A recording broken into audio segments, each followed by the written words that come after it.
जब हम भारतीयों को अंग्रेजों से आज़ादी मिली तो अंग्रेजों ने कई ऐसी कुरीतियां बना दी जो आज जब हम उस चीज को महसूस करते हैं तो पीड़ा होती है हम भारतीयों को। सिलहट जनमत संग्रह के बारे में मुझे लगता है कि हर पढ़ा लिखा नौजवान जानता है और जो नहीं जानते उन्हें जानने की आवश्यकता है। एक छोटी सी गलती की वजह से किस प्रकार से सिलहट, जो तब भी और आज भी उष्णकटिबंधीय उष्णकटिबंधीय जंगलों के लिए और चाय बागानों के लिए प्रसिद्ध था और है और शायद आगे रहेगा। सोचिए, कुछ प्रशासनिक अंग्रेजों के प्रशासनिक कारणों की वजह से पहले वो बंगाल का हिस्सा था, बाद में असम का कर दिया गया, असम में मिला लिया गया। ठीक है।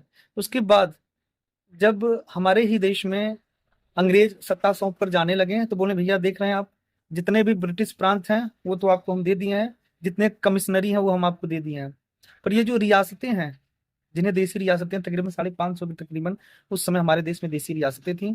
और सबसे बड़ा जो हमारे लिए दुर्गम की बात थी कि उनका एकीकरण कैसे किया जाए। पर हमारे देश में एक ऐसे लौह पुरुष थे सरदार वल्लभ भाई पटेल, उनके ही कह सकते हैं नेतृत्व में सारा काम आसान किया गया।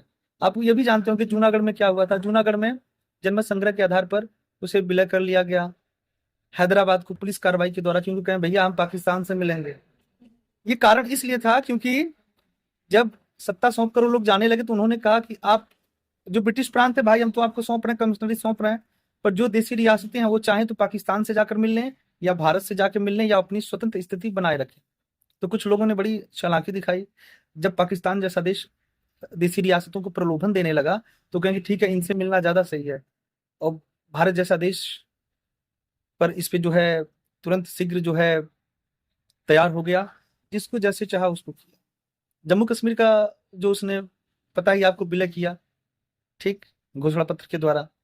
पर सिलहट ही ऐसा था जिसका जब जन्म संग्रह कराया गया ना तो दोस्तों वो पाकिस्तान, पूर्वी पाकिस्तान जिसे आप कहते हैं बांग्लादेश, उसके साथ में मिल गया। वहां पर पहली बात तो जन्म संग्रह कराना नहीं चाहिए था क्योंकि वहां पे मुस्लिमों का सबसे ज्यादा परसेंटेज था। उस समय मुसलमान वहां पे तकरीबन 46-50% से ऊपर थे, और वहां पे अल्पसंख्यक वर्ग कौन था? हिंदू था। ठीक, आज भी वहां के पीड़न के बारे में आप जानते होंगे कि पहले कितना था हिंदू, अब कितना है। पर बात इसकी नहीं है, बात इसकी है छोटी सी गलती की वजह से सिलहट जैसा क्षेत्र पूरी तरह से पूरी बांग्लादेश को सौंपना पड़ा।